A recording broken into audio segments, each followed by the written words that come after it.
How's it going, folks? Michael here with Two Knife Guys. I don't know what to call this. I'm not going to call this review. People have mentioned seeing this thing in a couple of my videos, and I want to tell you a bit about it. I don't sell it, I don't carry it. You can find them online or at Cabela's or lots of places that sell Stanley products. It is the Stanley French press. It consists of your insulated bottle. On top, you've got a silicone seal in here to keep liquid inside, either hot or cold. I've used it to keep hot water, so I have everything I need to make the coffee. Right now it's being used to keep cold cream. At the top, I keep my coffee grinds. I like a Kona blend, Kona hazelnut. You've got an insulated cup, but if you want to share, it separates and you have now two cups that aren't insulated. You've got the press itself, and a small pot with a lid. Oh, sorry, with a handle, not a lid. It's a really ingenious little setup. It fits in my saddlebags. I traded this. It was the Overland Rally, the BC Overland Rally a few years ago. We were there, Two Knife Guys, with the Paralord. And every night they have these raffle, these giveaway things. And this little girl had won this French press. And I said to her, "Hey, you want to trade for a machete?" And got a good laugh out of it, you know, the outdoor kind of crowds. No one thought it was weird. The next day they came to the booth. There was a little girl who was probably about 8 or 9 years old, and her mom. And they were like, "Do you still want to trade for the machete?" "Sure, yeah, okay, I got lots of machetes." I was working at Cabela's a few years ago, and when this thing was there, it was like $60 or more. It was pretty freaking expensive. A cold steel machete, my wholesale cost is less than that, obviously. So I'm like, sure, sweet deal. So I pull out a machete, and it turns out it's a bit too big for her. "Do you have anything smaller?" the mom says. So I showed her a Kershaw skinning knife, and she loved it, and her daughter loved it, and I tossed in a few extra little things to try and, you know, even things up. I felt like she was getting a bit of a raw deal. But she was super happy, and in fact, her mom sent me pictures of her and her sister in the front yard carving with the knives. I guess her sister got a knife too, a few weeks later. Gave me permission to post them here on the page. So if you scroll back far enough, you'll see pictures of a little girl in the front yard carving. She's got a knife in her hand. It's pretty freaking cool. And that's where this came from.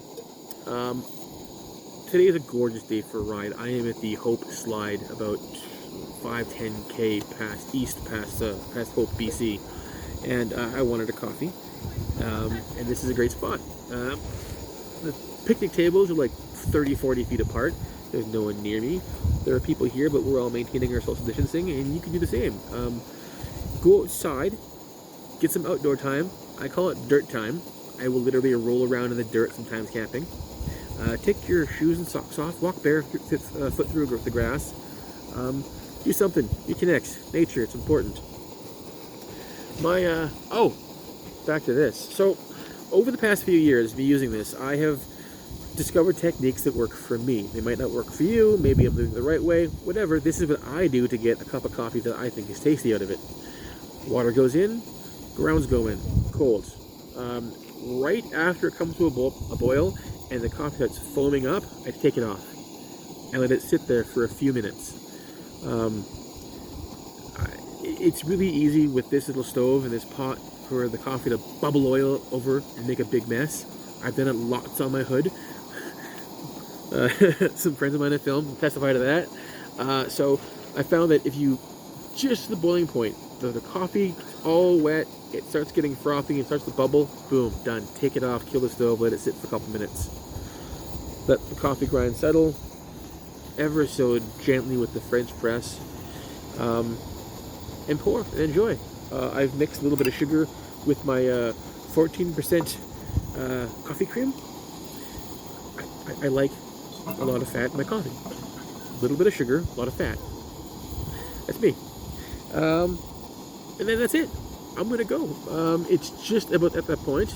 I'm going to, you know what? I'll pause here, pour my coffee, show you the coffee, and then I'll go. Cool. Here, take a look. So this is what I'm talking about. just starting to bubble, and I want to remove the heat right away. I hope you got that.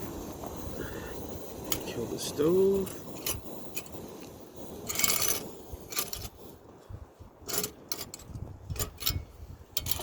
Alright.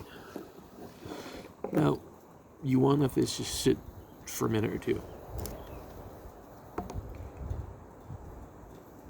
Put that on top. Just making a small cup because it's just me. Back in a second. Hi. Alright. I like my coffee kind of strong. So it's been about almost 5 minutes that this has just been sitting here with a French press just sitting on top of the grinds, keeping them under the surface. And okay, I don't have a camera over my shoulder, but when you do this, you'll see a nice kind of foam come through the screen. It looks really good.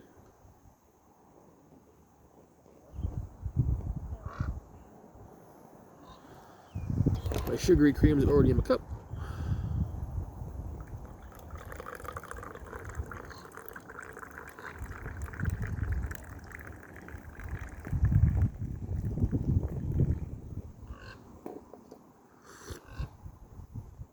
Oh man, that's good. Every time I do this, I think, oh, did I screw up? Did I miss a step? No, this is phenomenal coffee. And yeah, I mean, you see the color there? I do like, like I said, a bit of cream in my coffee, a little bit of sugar. That's just my jam. So, we haven't talked about this thing. I picked this up at a flea market about 4 years ago for about $15. You can find them in various states.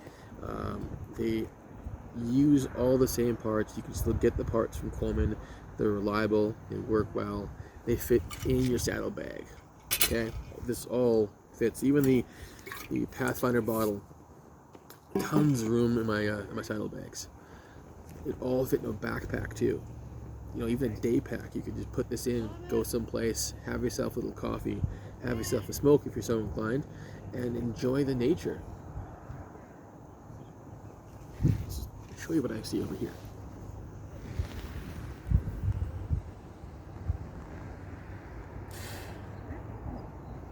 This is where I'm at today.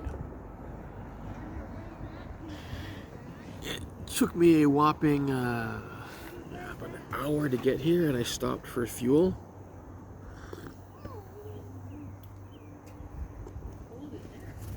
Got a vehicle. You don't really have much of an excuse. Go play outside. You know, and like I say at the end of every these videos, cut your own path.